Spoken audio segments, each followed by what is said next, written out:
Hey everybody, this is Stephanie. I'll be sharing a 12 by 12 scrapbooking layout today, and I'm sharing the products that I'm using. It is the Fancy Pants, Merry and Bright, sorry about that. I have the 6 by 6 paper pads, the stamp set, a 6 by 12 cardstock, stickers are puffy stickers. I don't really know what they are. They kind of look different. And some 2 sheets of rub-ons, I'm sorry. So I had 2 pieces of rectangle scraps that were in that 6 by 6 paper pad, and that is kind of where I got the idea from here. So from there, I decided to do a grid style layout. And throughout the entire process, you'll see that it does not look centered, and I wasn't too concerned about that. I was more right now trying to figure out how I want them to lay on the project. So while I'm trying to figure out which pattern papers to use, so that way I can cut them either like a rectangle 2 by 4 or my little 2-inch squares, I'm going to talk about the photo. So that photo is a picture of myself and my 2 boys, 2 out of the 3, and I'm laying down and looking at the lights from the Christmas tree, and the 2 little ones came and lay down next to me and was watching it with me. And I love the fact that, that's still the little things that I call traditions, because it helps bring the magic into the holidays for me. So I just feel like you're getting a little dose of just seeing those lights twinkle, and I just really wanted to document it. It was such an my husband took this photo, so I love him so much for that. He already knew, like, oh, let me take a picture of you guys. And so I can always just keep looking back into it. So I'm going to also have this photo in my 6 by 8 album, my December daily. However, whenever I do a 12 by 12 layout, it's obviously worth a memory that I want to document more than once, where I want to have it on my wall. All my 12 by 12s become wall art first before they get placed into a album. So this one will not make it into my December daily. Obviously I have a 6 by 8, so this will make it into my Project Life album after it's had its fair share on the wall, the wall of fame.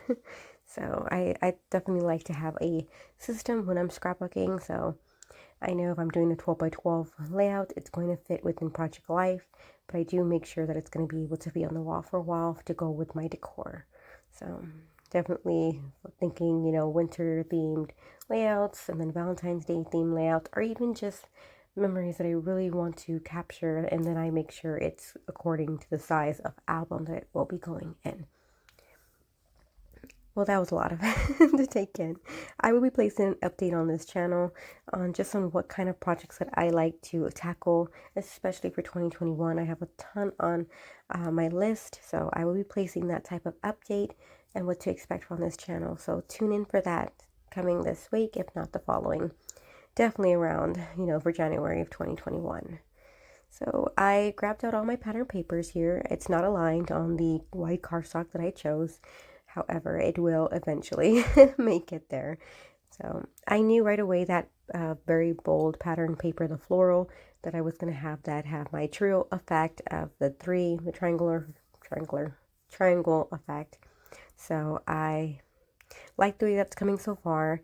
So I do realize by the end of the process that the rectangle pattern paper, the one that's the busy one, underneath the photo, that's where I'm going to have my journaling. So I'll do some typewriter strips and place it there, which you will not see in this tutorial, but it will eventually make it on. And that pattern paper that's next to the photo, the ones to the left of trees, I knew right away that I wanted to have that sticker of the cutest tree, a sticker on there. And yeah, that kind of let me know that, yeah, I'm going to have to find some embellishments that are going to help accent each of these squares. I think if I had to change anything where I wish I added, it probably would have been some sewing, whether it be in gold around the boxes or some white.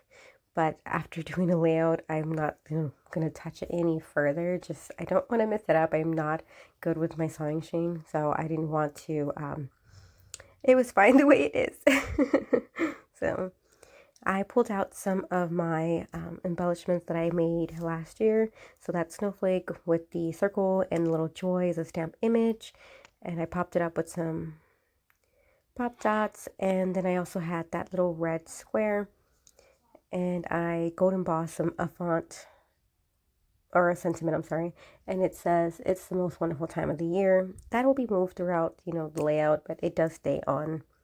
Unlike that mistletoe there at the lower left portion, yeah, I felt like it was just too big, and it kind of fought with the tree sticker, and I prefer the tree, so.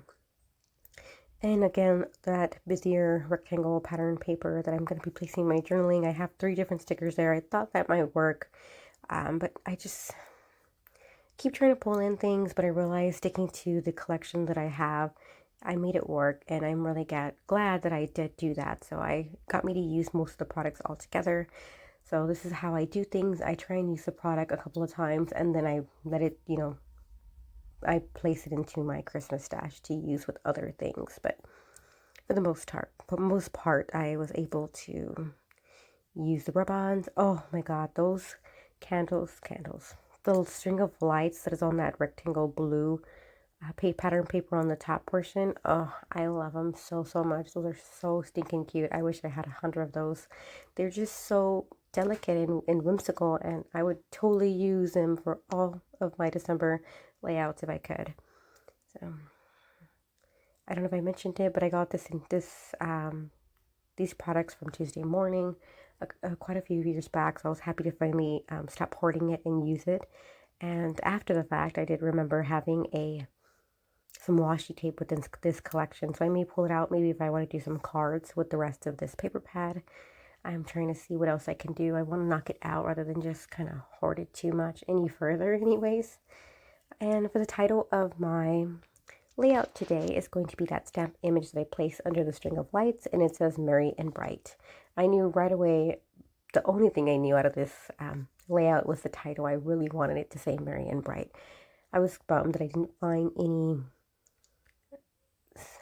fonts that I had within my stash of that said Merry and Bright that would go with this, but it worked out just fine having that stamp set within that collection. So, and I am all for stamps, so I'm okay with having a flatter font or a flatter title, so it worked out.